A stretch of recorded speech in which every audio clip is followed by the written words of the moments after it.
We all know what it's like to have this amazing story idea in your head, and then you sit down to try and craft the world, do an outline, or just start writing the damn book, and you keep hitting roadblock after roadblock after roadblock. And then you discover what all these roadblocks are about, and it's the fact that you haven't developed the world enough to actually be able to set any characters inside of the fictional globe and actually start playing around with it. It's like having dolls and no dollhouse to play around with, so then you're pretending like the rug is like a cave, and now they're all cavemen because that's the only thing you can make with rug that actually makes sense. But then you're like, I don't want to play with cavemen. It's a struggle. Let's fix that. For those of you who don't know, I'm Jenna. I write science fiction fantasy novels, and I help you put the magic back into writing, one writing advice video and vlog at a time. And today we're doing that by talking about some of my favorite world building tips. Now, I'm going to preface this by saying I am a lover of world building. I love world building so much. If that was all I did, I would be so freaking happy. However, I don't think you want to get your advice about world building from someone who notoriously hates it either. Even if you are a hater of world building, which personally I don't understand, because I'm like, that's like building your own dollhouse.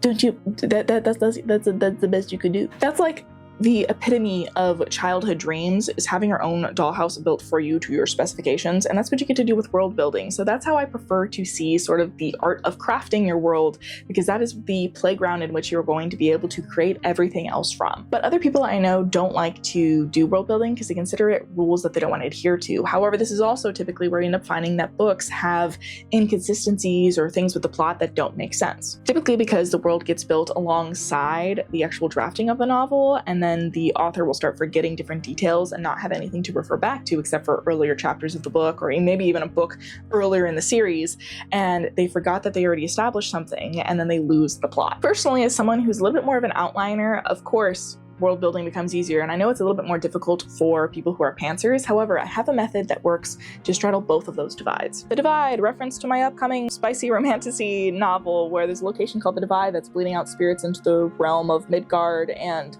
there's only one person who can kind of sort of control them, and she does not want to work with the human beings who, you know, kind of like fucked up her life. If I have anything regarding it, like maybe some arcs or some early pre-orders and stuff by the time this video is up, I will be leaving them in the description. Now on to the rest of the video. So for starters, one tip that I have for you if you're struggling with your world building is I did an excellent episode of my podcast with my co-host Holly on the Writing Craft podcast, where we combine witchy elements of manifestation and spell work into the art of writing your next novel, and I'll leave that down below in the description for you for our episode all about world building. We have some deep dives into that concept down there. My very first tip is probably going to be the easiest thing you can do to go and actually accomplish the art of creating a world, which is take inspiration from our existing world. For people who really struggle to come up with their own worlds, one of the easiest things you'll be able to do to actually establish a playground to play in, aka your world building, is to go and find a place in the world you want to take direct inspiration from. Of course, you can create more unique world building by combining different locations and inspiration from across the world and in different fantasy novels all together to blend it into something really unique, which I also recommend. However, if you're really struggling with creating your world building in the first place, maybe just pick a location. I always like picking Italy because I dream of having a whip inspired by sort of the different channels that go through Italy and all of the different architecture and the, you know, right now it's kind of like sinking into the sea a little bit. And I kind of have an inkling of an idea that I might be able to use that in, but that's a future book. Set in the same world as my Viking one, because all of my other world fantasy novels are all set in the same world, but that's because I created a lot of world building and I didn't want to keep doing it when I really liked the world I had already created. That's because I'd already worked in this world for like a decade, so that's why. But for example, if you're like, hey, I don't really want to do a lot of world building, what if I do, you know, take some inspo and do an Italian-inspired fantasy world? Okay, well, go look at things that are happening in Italy in the past and the current to draw your inspiration from. Look at Italy in different time periods and find one that inspires you. Then look at what was creating that thing that inspires you. Like maybe you're like, okay, I really like the idea of the Renaissance in Italy. Okay, well, what were the political happenings that led up to the Renaissance in Italy? What was the fallout afterwards? Can you come up with some plot points for your novel on the basis of something inspired by Italy? Like if you put your characters inside of the Italian Renaissance, how does that change their dynamic? How does it change the way that they see the world, the way that they're interacting with it? Another example, okay, well, I actually really like Russian architecture and I like the idea of a lot of the Russian myths that maybe I want to go and have inspire part of my story. Okay, well, there's going to be a huge difference where if you have a contemporary world set in current modern day Russia, or if you're setting it during the era of the Romanovs, or prior to that. What if it was the Soviet Union? What if it was the Romanov area? What if it was earlier than that in Russia? You're going to have completely different vibes of your book based on just merely time period and location. There's also the fact that you can very easily go and start blending those things together. You can go, hey, I love the idea of the Romanovs, but what if I want it instead of a winter location, I want to instead change it to sort of something inspired by Italy or Spain. This is a way to very easily create a world based off of our own world, and then you can just look into things like history and architecture, start blending things together, or keep them separate and then just easily mark your book as, hey, this is a book that's a fantasy version or inspired by XYZ time period, historical place. This is also a way for you to be able to comp and advertise your book. Hey, anyone else like the Renaissance but with the Romanovs? You're gonna get people who are interested in both of those things on top of history buffs and on top of the fact that then you can look up books inspired by the Romanovs, books inspired by the Renaissance, and then you can use them as comps or read them for further inspiration. Next is what, how, why, when, where. Yes, I had to read my notes to be able to remember that. So this is going to be the easiest way possible to basically figure out, okay, what is my playground looking like? What is my dollhouse looking like? What does the world look like using the 5 senses? That is touch, smell, taste, etc. How is that world impacting my characters? So is there some political intrigue happening? Is there something that they're persecuted for? Is there something that they don't necessarily care for about the world? Are they actually really happy with the world and don't want it to change no matter what? Why is the world like that? So why is it the what? Why is it smelling, tasting, feeling, acting like that? Why is how the world is impacting the character? That's a little bit confusing, so let me reiterate that. How is the world impacting the character, and why is it impacting the character in that way? Because remember, the only reason that we're creating this dollhouse, this playground that we're creating with world building is because it's important to the main character because they live in that world. What's happening across the sea a million miles away probably isn't impacting your character all that much, but their neighbors, what's happening with them? What's happening with the kingdom at large? What's happening with taxes? What's happening with tariffs? What's happening with the current happenings of the world around them, and how is it impacting them? The world only matters as much as it matters to the main character or main characters, including your antagonist. When is it happening? Especially if you have interconnected worlds or you have stories that are going to overlap each other, like different timelines or things in the past impacting characters in the present and things in the future impacting if there's time travel involved. This also, of course, goes for sci-fi. When is the story taking place in the timeline of history? That also will tell you very easily whether or not your book is sort of a modern or contemporary fantasy, if it is more of a historical, if it is a fantasy, or if it is a sci-fi. It's literally just when is it happening? If it's happening in the future, sci-fi most likely. If it's happening in the past, most likely historical. If it's happening right now in this world, contemporary. Is it happening in a different world with its own completely different timeline? Fantasy. Once you've decided all of these things, your main character, where they stand in your playhouse, is going to be super important. If we imagine that our world building in our novel is us as children playing with our dolls, you know that when you were playing with your dolls as a child, it was a completely different vibe, where if you started your play session, aka your story, with walking your doll into the front door, honey, I'm home, completely different vibe than if your character wakes up in the basement. If your dollhouse had a basement, that'd been a really cool dollhouse. So where in the world is your character in the realm and the dollhouse playground that you already created? Where do they start? Where are they in the middle of the story? And where do they end up? That is also known as character arc. Sometimes literally just where your character is geologically. Sometimes where your character is, even just geographically, can hint to you how their arc is going to develop. If they start in the slums and end up at the castle at the very end of the book, then you kind of already know what arc you're working with. And the opposite is also true. If they end up starting in the castle and end up at the slums at the end of the story, kind of gives you a little bit of a hint of what's happening with their arc. The next tip is, how does your location impact the character? Your character is going to be completely different if they were raised in a castle versus if they were raised in the slums, for example. How does the location in which they grew up and where they currently live impact them? One of my favorite things to watch right now is actually the Apothecary Diaries. And if you know me at all, you know that I'm not that into anime, but this is like my new favorite obsession. And we have this main character, Mao Mao, who grows up working with her father, adoptive father, who was a previous doctor, and she was, though, kind of like mostly raised inside of a brothel. She never really like partook, but she is very much colored by the fact that she knows sort of the type of people who come into those places, how they treat people who are her sisters at the brothel, and that colors her worldview and it impacts her greatly. I mean, she's mostly working like the sort of herbalist desk, but you can imagine what kind of herbs people are coming to at an apothecary inside of a brothel.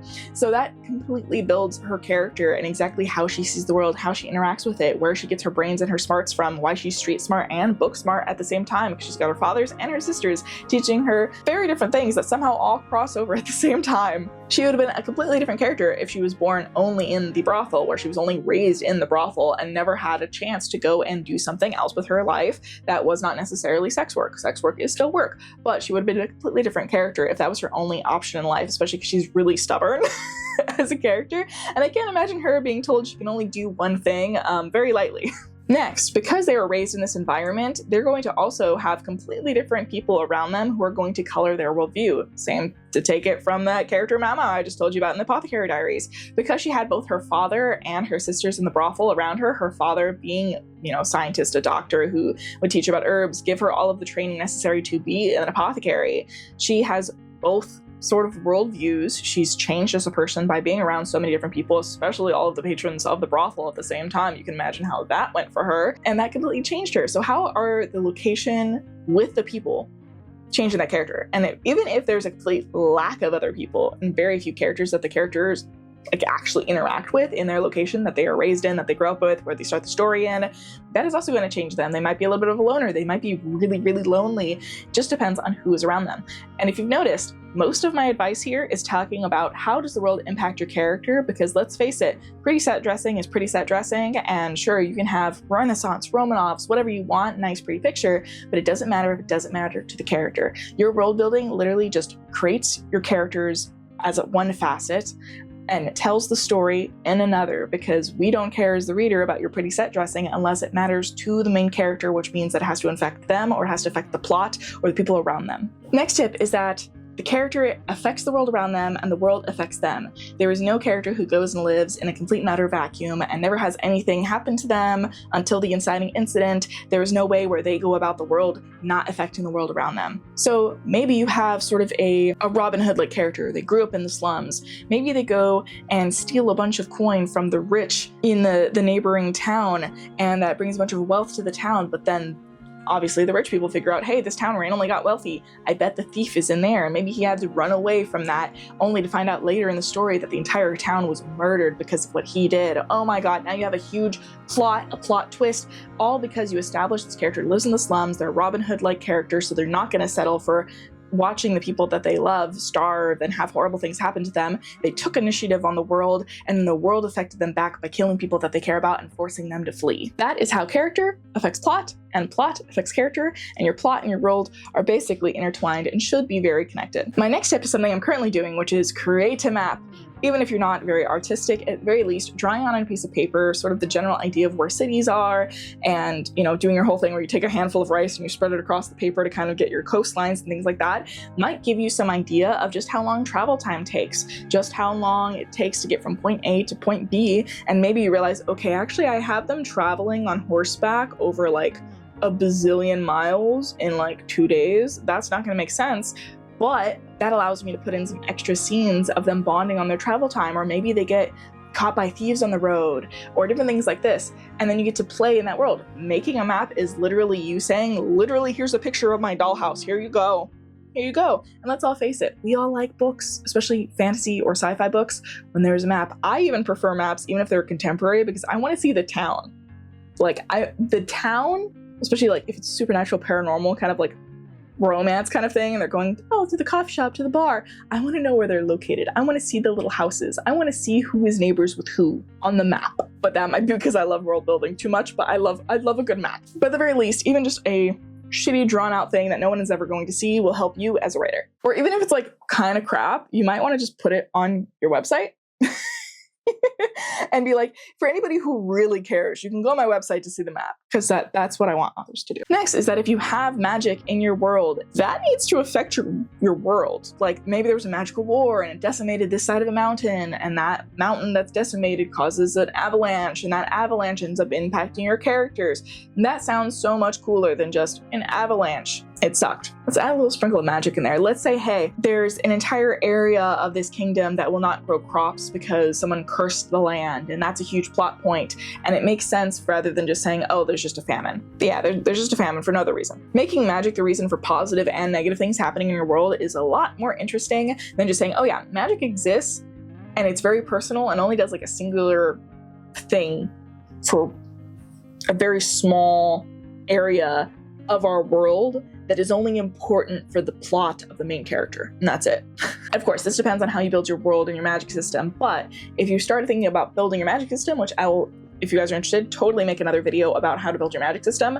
That's kind of a different conversation, but your magic system, no matter how you build it, should definitely impact how you build your world building and vice versa. Next is your culture. Oh my God. As someone who is currently going after an anthropology degree and recently did a cultural anthropology class, culture is so freaking interesting because again, everything can be set dressing of just, oh, I like this architecture, I like how this looks, but then you have to also think about, okay, how does that impact their cultural activities? People who are living up in Nordic or Antarctica type places are going to have different cultural things that they do, different clothes that they wear. They're going to have more layers on, they're going to have furs and pelts. They're going to, know how to maybe ski or snowboard versus someone who is in a hot, arid place, like maybe you have a Mexican inspired sort of like fantasy going on. They're going to have completely different celebrations. And one of the things that you can do is go, okay, hey, I want a world inspired by Italy, but with a dynamic like the Romanovs, and I want the architecture to be very similar to, these higher up Russian things, but I also want to have all that water going by. Okay, well, if you have to think about it here, the Russian architecture looks that way because they don't want all of the snow to pile on top of roofs. That's why they have sort of, the curves and the concaves like that. So they prevent all the snow from getting on top of buildings, weighing it down, and then decimating buildings and things like that. So if you want to have that type of architecture, but near all of these rivers and these channels that with a kind of Italy inspired thing, what if half the year they have really bad snow and they have everything freezes over? So then all of these rivers you could walk across. That is really a cool dynamic, and that would completely change how people are going to get through different areas and pathways depending upon, you got it, world building. When your story is taking place, what season, that is going to change things as well. Even just thinking about the season that your book is in, I find changes the entire vibe. Like if you're having a cozy fantasy contemporary novel that's happening in spring, that is a completely different vibe than what is happening in autumn. I've recently been thinking about this a whole lot because in my novel, Between the Shadows and the Dawn, spicy Viking romantasy novel coming soon to you, the first book happens in the summer, so everything is easy to travel to. There's not really any rain, even though they are in a very Viking Nordic area. There is at least sunlight for quite a bit of time. More plot can happen because the sun doesn't set for later in the day. But then it's autumn by the end of book 1, and it is autumn for the entirety of book 2. That means it's more rain. It means that the cold snaps are happening. It means that when they go up higher up north, they're getting snow on the ground. And also, part of the plot is that winter is coming way too early, killing some of the crops. It's making it harder to travel and do things productive. And that's all part of the fact that, hey, it's supposed to be early autumn. Why do we have snow, bro? That's fucked up. But that again changes the complete vibe. My plan is to kind of have the covers change color as the seasons progress. We'll see how that actually looks with the covers, and you guys can pick them out. I do already have cover number 1, which I'll be sharing soon with you guys. So remember to subscribe to see that first. But yes, these are some of my tips for how to do some world building effectively, easily, and some things for you to consider as you build your next world in your novel. But what are you working on, and did any of these tips help you? Do let me know down in the comments so that we can compare and contrast writing advice in terms of world building as well as our current works in progresses. And remember, I'll catch you guys in the next one. So bye!